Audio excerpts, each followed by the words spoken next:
玉凤，前几天我们才讲诈骗帝王陈志的资产有多少？1.9兆，中美两国都想抢，结果今天美国就来一个大的，什么叫做大的？来，你看到 FBI 竟然直接进驻到了泰国去，他还说什么？我不仅泰国，我柬埔寨，我缅甸，通通都要打。我心想 ，FBI 也太厉害 ，FBI 都是在国内是为主，只有 CIA 是到国外去。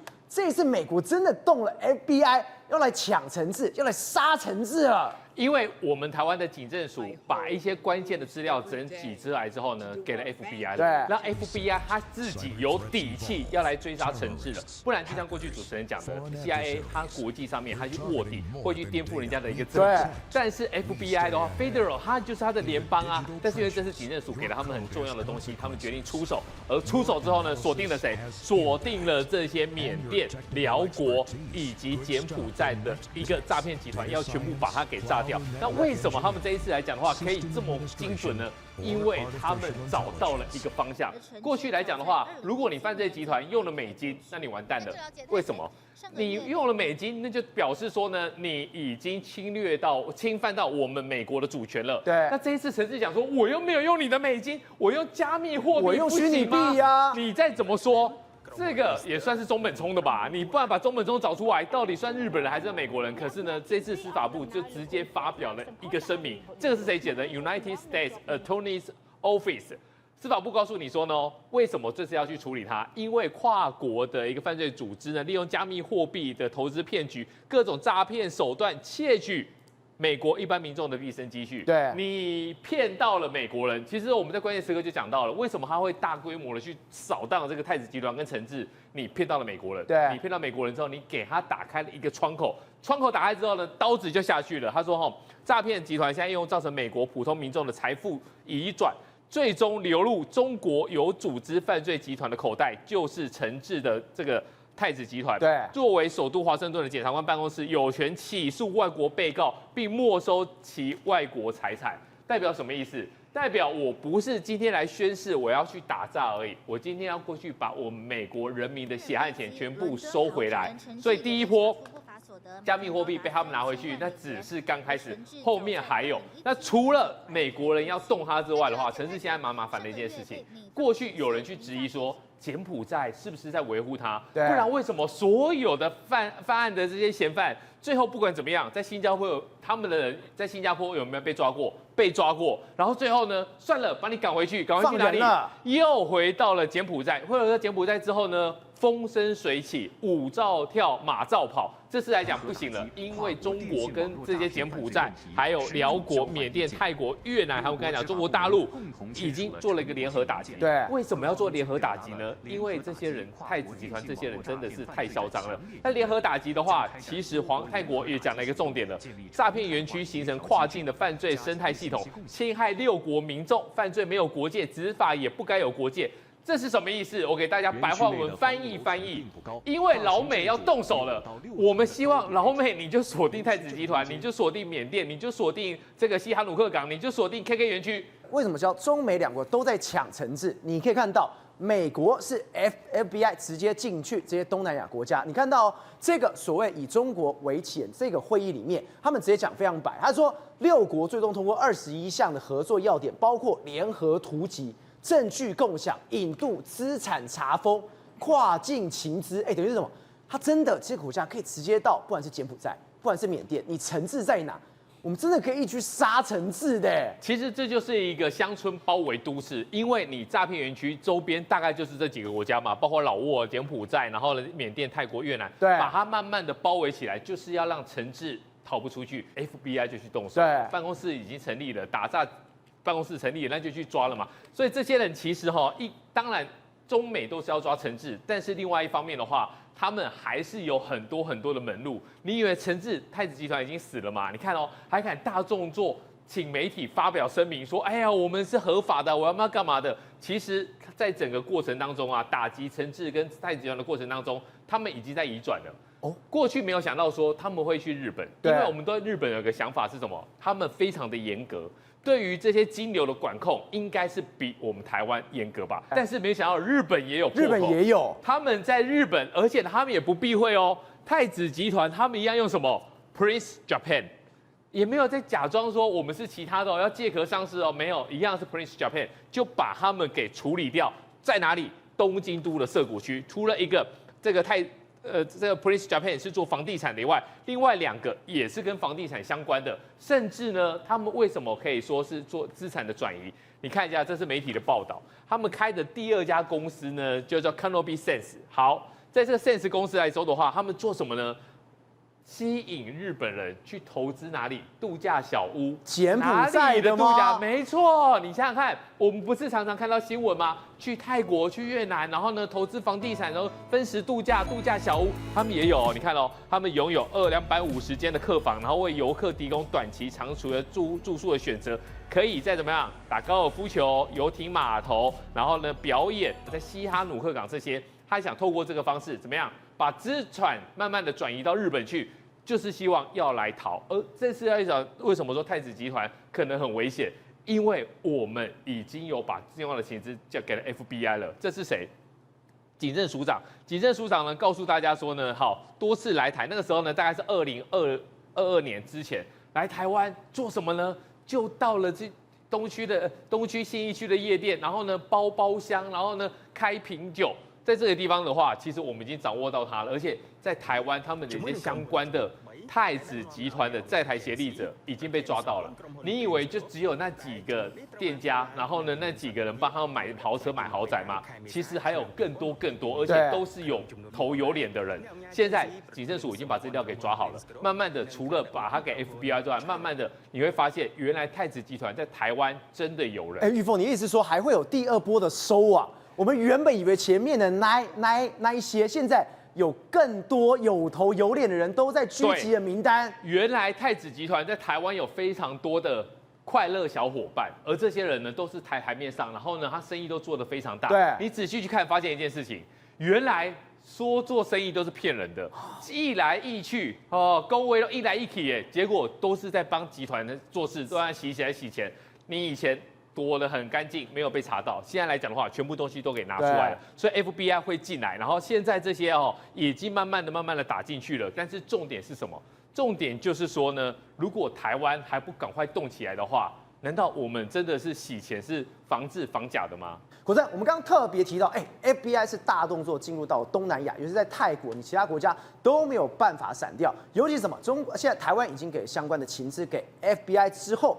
他现在已经抓得非常大力，而为什么台湾可以留下这么多的东西？因为陈志在台湾做非常多，除了有房子、有车子、有人，你说的这个我今天傻了。你说连台湾的这个所谓的成人产业也跟陈志有关系？没错，台湾除了可能有3万个工程师在写博弈程式之外，其实我们台湾的成人产业也是替博弈或是洗钱行业在服务的。我们都知道，其实台湾很多成人影片或者是成人线上网站，一开头的时候，以前都经常要看到什么澳门首家线上赌场上线啊，澳门最豪华的很洗脑对，非常洗脑。你有看过吗？代表其实后来被人家查之后，其实那根本就是一个藏在嘉义的槟榔摊里面一个线上博弈公司开的。那从那个时候开始，其实台湾的所谓的成人产业，其实幕后都是有什么？有所谓的博弈集团在支持跟赞助，所以你必须要看这个广告。看这个广告干嘛？其实就是靠了所谓的 AV。在日本其实日本人家都是靠所谓的一个女优，她靠发行、靠卖片，它变成是个产业化，或者是有点像好莱坞那样变成是产业。可是台湾是靠什么？台湾是靠所谓的平台抖内之外，还要再宣传博弈 APP。所以你刚才不是说听到这个很洗脑吗？对，其实就是为了所谓的拍 AV 之外，其实是把它导流回博弈平台，靠这样的方式来赚钱。所以很多女优其实真的很难赚钱，所以我们跟日本的发展就相对的不太健康。甚至有女优成人女优在接受访问的时候谈这个产业问题的时候，她讲到我们其实碰到一个困境是，我们的制作成本很高，而且回收非常的困难。但是靠什么在维护？你知道吗？其实博弈产业的金源来维系这个产业，所以那时候很常有女优讲什么，其实我们的爹是博弈产业。所以你的意思是说，日本的成人产业它是靠着女优跟她的骗子，但是台湾女优变成什么？跟媒介一样，它最后的流量是导入到了赌博、博弈，甚至洗钱的 App 去。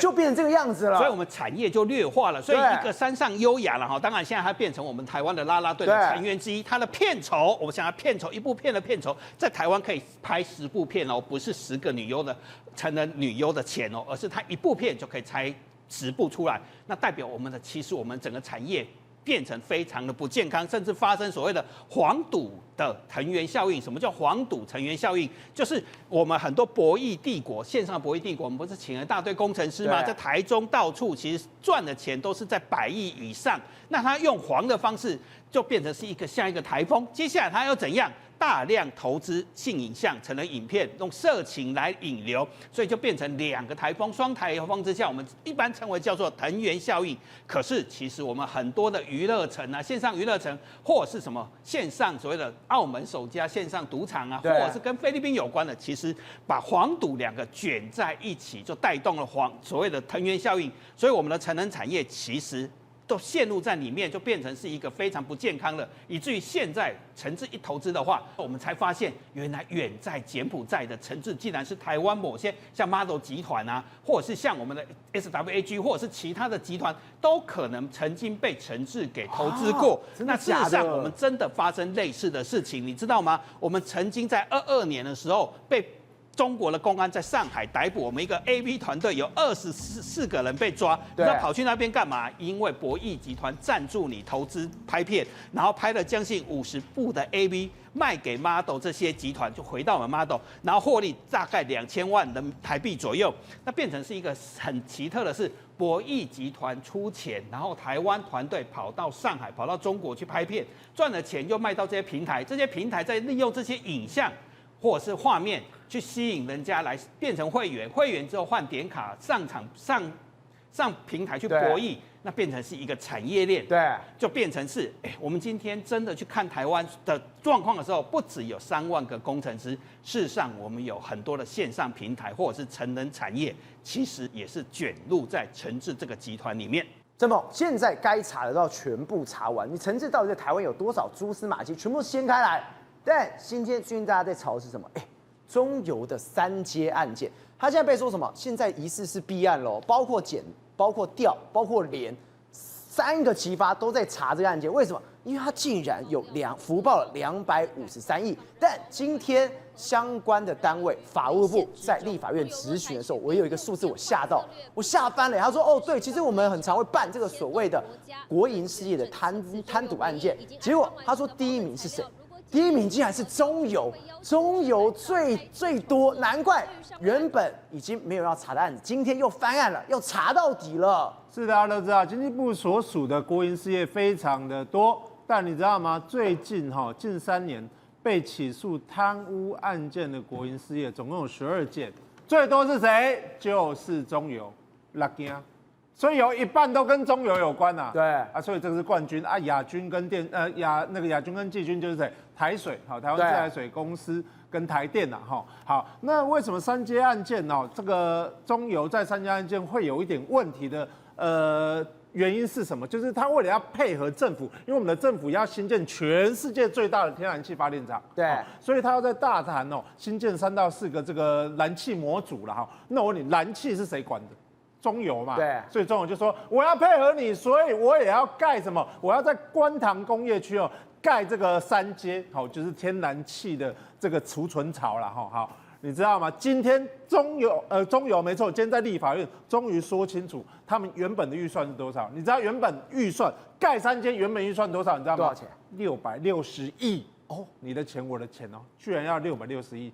这是一开始，结果后来因为环团反对嘛，说什么早教怎么样，所以他外推455公尺，你知道最后多少吗？965亿，所以增加了305亿，这个就很荒谬啦，对不对？那今天就有人检举嘛，我跟你讲，其实这个预算原本只多其中2期工程啊，他说其中2期工程原本只多94亿啊，可是为什么中油最后核定是253亿？这超奇怪，哪有90几亿到253亿的？对，所以大家就觉得很怪，有人去检举，对不对？对，我跟大家说明一下，这个案子这个检举人当时一稿多投，跟很多单位检举，但当时经济部的政风单位，据我了解是政风单位，因为经济部是上位机关，对，然后他到下位机关就国营事业去稽查，他说没有问题，因为你这检举资料有误，因为一开始本来就不是94亿啊，为什么你会说是94亿？后来才发现是因为中油它的数字一直在变动。对，原本讲94亿嘛，后来一直增到我们刚刚讲253亿，对不对？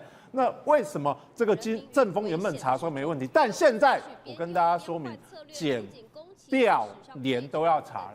为什么？3个单位一起动，没错，一起动。为什么？因为有个关键的录音带出现，这个检察官就觉得有猫腻。为什么？因为照理说，中油是不能介入什么，不能介入厂商的价格，对不对？价格应该是你提多少我来审嘛，我怎么可以建议你多少价格呢？所以如果假设这个录音带是真的，那这个可能确实有贪污治罪的问题，或者有什么采购法的问题。那今天检察官我们讲北检立案侦办，那他交给中组，就检肃黑金专组，就所谓天下第一组来侦办。对。第二个谁侦办？廉政署侦办。对。廉政署也来侦办。第三个就是你刚刚讲调查局也来侦办。好，那你就说调查局、廉政署，这不会乱掉了吗？不会乱掉。